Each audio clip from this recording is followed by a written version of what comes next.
नमस्कार दोस्तों, मैं शिवानी स्वागत करती हूं आपका अपने YouTube चैनल पे। आज का जो हमारा वीडियो है हिंदुस्तान तक से। तो स्टार्ट करते हैं वीडियो और मिलते हैं वीडियो के एंड में। बट वीडियो स्टार्ट करने से पहले मेरी आप सभी दोस्तों से रिक्वेस्ट है, प्लीज वीडियो को लाइक और चैनल पे नए चैनल को सब्सक्राइब भी कर दिया करें। बेल आइकन प्रेस करना ना भूलें, जिससे हमारे आने वाली जो वीडियो होगी इसकी नोटिफिकेशन आप तक पहुंचेगी। तो स्टार्ट करते हैं वीडियो। मूल रूप से इजराइल के रहने वाले नुसीर यासिन पर्यटक हैं। नुसीर यासिन भी इस बार महाकुंभ का हिस्सा बनने के लिए प्रयागराज की धरती पर कदम रखा और अरबी मुसलमान होने के बावजूद एक सच्चे सनातनी की तरह माथे पर त्रिपुंड और उस त्रिपुंड पर राम नाम लिखकर महाकुंभ में हिस्सा लेने पहुंच गए। तो कुंभ का जो मेला है बहुत ज्यादा हाईलाइटेड है और as far as I know 12,000 crore का बिजनेस जो है इन्होंने जनरेट किया है। 40 करोड़ पीपल आर देयर। तो डेफिनेटली ये बहुत बड़ी एक न्यूज है एंड बहुत लोग जो है इसकी तरफ अट्रैक्ट हुए हैं और ओवरऑल इसने ना एक स्पिरिचुअलिटी की एक हवा जो है ना वो कायम कर दी है ऑल अराउंड द वर्ल्ड। तो और लोग वहां पर पहुंच रहे हैं और जब मैंने तस्वीरें देखी, ओ माय गुडनेस, ये लग रहा है कि ये क्या है, समझ में नहीं आ रहा। इतने लोग हैं, ऐसी ऐसी तस्वीरें हैं कि आप हैरान रह जाते हैं कि इतने लोग भी किसी एक जगह पर जमा हो सकते हैं। जो उसका स्केल है वो तो भाई बहुत ही गजब का है। 45 करोड़ पीपल सर। और इसमें भी जो खास बात है वो केवल स्नान का महत्व नहीं है, यहाँ पर महत्व इसका है कि जो साधु संत आते हैं उनका जो दर्शन होता है वो भी एक इसका बहुत महत्वपूर्ण एक अंग है। जितना इंटरेस्टिंगली वो लोग इस चीज को लेकर चल रहे हैं ये बहुत अच्छी बात है। तो मेरे ख्याल से जो महाकुंभ का मेला है ये इंडिया के लिए एक बहुत बड़ा जो है वो किक होने वाला है in terms of cultural values, in terms of financial values, in terms of everything and this is a good news. Bharat एक बड़ा देश है, ये बात से इनकार नहीं किया जा सकता। हमारा डीएनए भारतीय है, ये बात तो मैं नेशनल टीवी पर भी मान चुकी हूँ कि मेरा डीएनए हो चाहे हमारे बाकी पाकिस्तानी लोगों का डीएनए हो, वो हिंदुस्तानी ही। फिलिस्तीनी मूल के अरब मुस्लिम परिवार में पैदा होने के बावजूद नुसीर यासिन ने महाकुंभ पहुंचने की तस्वीर सोशल मीडिया पर डाली तो देखते ही देखते 4 लाख से भी ज्यादा लोगों ने उनकी इस तस्वीर को देख लिया। ये कुंभ का जो मेला है काफी लोगों की जिंदगियां बदल देता है। राइट नाउ अगर देखा जाए तो कुंभ का जो मेला है बहुत ज्यादा हाईलाइटेड है और as far as I know 12,000 crore का बिजनेस जो है इन्होंने जनरेट किया है। 40 करोड़ पीपल आर देयर। तो डेफिनेटली ये बहुत बड़ी एक न्यूज है एंड बहुत लोग जो है इसकी तरफ अट्रैक्ट हुए हैं और ओवरऑल इसने ना एक स्पिरिचुअलिटी की एक हवा जो है ना वो कायम कर दी है ऑल अराउंड द वर्ल्ड। यहाँ पर अगर हम लोग बात कर लेते हैं, देखो इंडिया जो है ना वो अपने कल्चर की वजह से, अपनी रिचुअल्स की वजह से बहुत ज़्यादा जाना जाता है। और अगर हम लोग इंडिया के टूरिज्म की बात करें तो इंडिया की मैक्सिमम टूरिज्म इस बात पे भी जनरेट होती है कि they take huge care of their culture. वो अपने कल्चर को फ्लरिश करते हुए नजर आते हैं, उनको प्रमोट करते हुए नजर आते हैं, ना कि वेस्टर्न कल्चर की तरफ भागते हुए नजर आते हैं।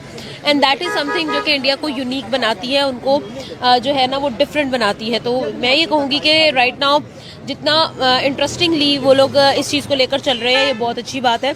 तो मेरे ख्याल से जो महाकुंभ का मेला है ये इंडिया के लिए एक बहुत बड़ा जो है वो किक होने वाला है in terms of cultural values, in terms of financial values, in terms of everything and this is a good news. Mahakumbh मेला ने जो महाकुंभ फेस्टिवल है उसने इतनी सारी हाईलाइट्स क्रिएट कर दी है कि all around the world even I am curious कि वहाँ पर क्या हो रहा है। तो हर बंदा क्यूरियस है वहाँ पे। और यहाँ पर अगर रिलीजन का बंदा भी नजर आता है, अगर वहाँ पर हुसैन की मलका बन गई है तो वो भी एक हाईलाइट बन गई है। तो डेफिनेटली महाकुंभ का जो मेला है वो बहुत दुनिया के सबसे बड़े इवेंट्स में से शामिल होता है और वहाँ पर एक एक्सटेंसिव ऑडियंस वहाँ पर रिकॉर्ड की जाती है।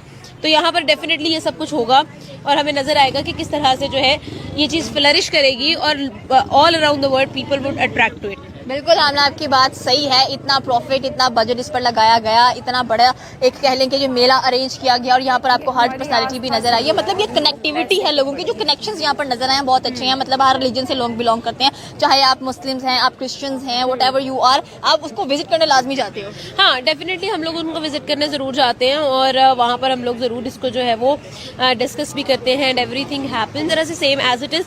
जिस तरह से महाकुंभ का मेला है तो लोग भी इसी चीज को से बहुत ज्यादा अट्रैक्ट होते हैं। स्पिरिचुअलिटी आती है, लोगों के अंदर बिलीफ आता है, लोगों के अंदर जो है वो एक ट्रस्ट गेन होता है, उनके अंदर एक सेंस ऑफ जो वैल्यू है वो नजर आती है। तो दैट इज समथिंग जो कि इनको करना चाहिए। ये कहें कि इस्लामिक कंट्रीज भी हमसे नाराज हैं तो इसमें कोई हैरत की बात नहीं है, कोई झूठी बात नहीं है, बिल्कुल ऐसा ही है। ना तो सऊदी अरब हमसे बात करने में इंटरेस्टेड है, ना अफगानिस्तान हमसे बात कर रहा है, ना ही ईरान हमारे साथ खुश है। तो फिर अगर हम ये कहें कि जी वो तो हमारे ब्रदरली इस्लामिक कंट्री है, तो फिर वो हमें इतनी मार क्यों लगा रहे हैं, वो हमारे साथ इतना लड़ क्यों रहे हैं, वो हमें आखिर एक्सेप्ट क्यों नहीं कर रहे, या हम उन्हें एक्सेप्ट क्यों नहीं कर रहे। और दूसरी बात ये कि जब आप कंट्री चलाते हैं, कोई भी कंट्री आप चलाते हैं, और किसी भी कंट्री के दूसरे कंट्री के साथ रिलेशंस होते हैं, तो मेरा ख्याल है उसको रिलीजन के बेस पे नहीं होना चाहिए। आप उनके साथ सिर्फ अपने इंटरेस्ट पे बात करते हैं, अगर उनको आप में कोई इंटरेस्ट होगा, उनको आपसे कोई फायदा हो रहा होगा, आप अपने आप को इस काबिल बनाएंगे कि आप उनके किसी काम आ सकें, तभी वो आपसे बात करेंगे, तभी वो आपके साथ हाथ मिलाएंगे। ये सिर्फ इसलिए कि जी आप और उनका रिलीजन एक है, उसके ऊपर तो बात नहीं होती। अगर ऐसा ही होता तो प्राइम मिनिस्टर नरेंद्र मोदी को जो है गल्फ कंट्रीज अवार्ड्स ना दे रही होती हैं, उनको बुला बुला के गल्फ कंट्रीज जो वाह कर रही हैं। और अभी भी आपने देखा रिसेंटली डॉक्टर जयशंकर जो है वो अबू धाबी गए और यूएई के जो फॉरेन मिनिस्टर है उनसे मुलाकात की, और उसके बाद दोनों ने इस बारे में बात की कि दोनों कंट्रीज मिलकर क्या काम कर सकती हैं, एक दूसरे के साथ किस तरीके से आगे बढ़ सकती हैं। तो उससे तो साफ जाहिर होता है कि ये लोग रिलीजन के ऊपर डेफिनेटली बात नहीं कर रहे। तो खैर बहुत ख्वाहिश है कि हिंदुस्तान और पाकिस्तान के टर्म्स बेहतर हो जाएं, और उसमें जाहिर है कि उसमें फायदा हमारा ही ज्यादा है, क्योंकि एक भारत एक बड़ा देश है, ये बात से इनकार नहीं किया जा सकता। हमारा डीएनए भारतीय है, ये बात तो मैं नेशनल टीवी पर भी मान चुकी हूँ कि मेरा डीएनए हो चाहे हमारे बाकी पाकिस्तानी लोगों का डीएनए हो, वो हिंदुस्तानी ही है।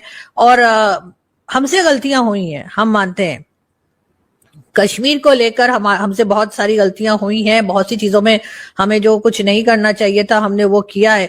लेकिन कहीं ना कहीं जाकर अगर इंसान हो चाहे कंट्री हो, अगर अपनी गलती को मान ले और अपनी गलती को करेक्ट करने की कोशिश करे, अपने आप को सुधारने की कोशिश करे, तो उसको मौका जरूर देना चाहिए। मैं ये नहीं कह रही कि हमने बहुत कोई कारनामे किए हैं, पहले हमारे यहाँ से बहुत गलतियां हुई हैं, और उनको एक लंबी लिस्ट है जो कि हमारा इंडियन मीडिया अक्सर लेके बैठा होता है और बता रहा होता है हमें। लेकिन चाहे मैंने कहा कि चाहे वो कोई इंडिविजुअल इंसान हो, चाहे वो कोई कंट्री हो, उनको एक बार सुधरने की, एक बार अपने आप को करेक्ट करने।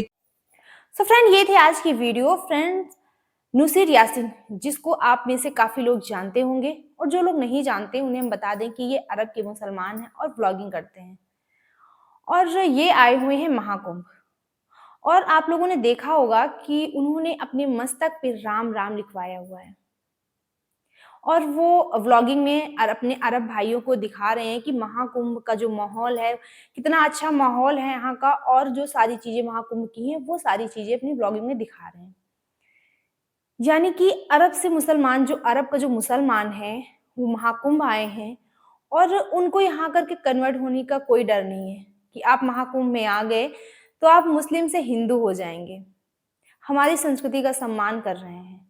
और एक हमारे यहाँ जो हमारे देश के जो मुस्लिम हैं, मैं सबकी बात नहीं कर रही हूँ क्योंकि सब एक जैसे होते नहीं है और ना ही सबकी एक जैसी सोच होती है, ये हम भी जानते हैं। लेकिन जो कुछ लोग हैं जो महाकुंभ को लेकर के डिस्टेबलाइज करने की कोशिश कर रहे हैं और इसे लेकर काफी प्रोपोगंडा फैला रहे हैं, तो ऐसा मत करो भाई। और फ्रेंड्स, आप लोगों को पता होगा मौनी अमावस्या में महाकुंभ में बहुत ही बड़ा हादसा हो गया। ये बहुत ही दुख की बात है और बहुत ही दुखद घटना है। भगवान ना करे किसी की फैमिली के साथ ऐसा हो। लेकिन जो लोग वहां जा रहे हैं उन्हें भी शांति से, संयम से काम लेना चाहिए और अफवाहों से बचना चाहिए, क्योंकि अफवाहों से भगदड़ मच जाती है और इतनी भीड़ को कंट्रोल करना मुश्किल हो जाता है। ये बहुत ही दुखद घटना है और मैंने देखा कि योगी जी भी जब इस घटना की जानकारी दे रहे थे तो काफी भावुक हो गए। उनके भी आंखों में आंसू थे, क्योंकि कुछ लोग प्रशासन की गलती बता रहे हैं, कुछ लोग पुलिस की गलती बता रहे हैं। अभी कुछ दिन पहले तो काफी तारीफ हो रही थी प्रशासन की कि बहुत अच्छी व्यवस्था है, बहुत अच्छी व्यवस्था है, लेकिन ये हादसा हो गया क्योंकि मौनी अमावस्या में 10 करोड़ श्रद्धालुओं की शंका थी कि इतनी भीड़ होगी, लेकिन भीड़ उससे भी ज्यादा हो गई, जिसे कंट्रोल करना मुश्किल हो गया और इतना बड़ा हादसा हो गया। बाकी दोस्तों, आपकी क्या ओपिनियन है इस वीडियो पे, हमें कमेंट बॉक्स में जरूर शेयर करें, क्योंकि आपके कमेंट से हमें मोटिवेशन मिलता है और जो कुछ कमियां हो जाती हैं वीडियो में वो भी पता चलती हैं। तो मिलते हैं नेक्स्ट रिएक्शन में किसी अच्छे से टॉपिक के साथ। तब तक के लिए थैंक यू।